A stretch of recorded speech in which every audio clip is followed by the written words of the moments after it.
సామాన్యులకు అన్యాయం జరిగితే లాయర్ న్యాయం చేస్తాడు.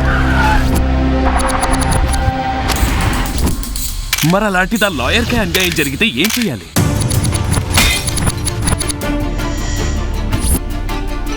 వంద మంది దోషులు తప్పించుకున్నా పర్వాలేదు, ఒక నిర్దోషికి శిక్ష పడకూడదు అంటారు.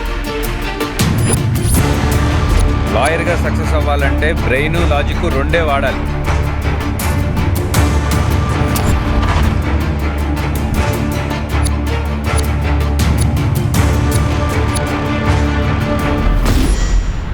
మీ నాన్నకు కావలసింది నువ్వు కేసు గెలవడం కాదురా, ఒక నిజాన్ని కాపాడడం.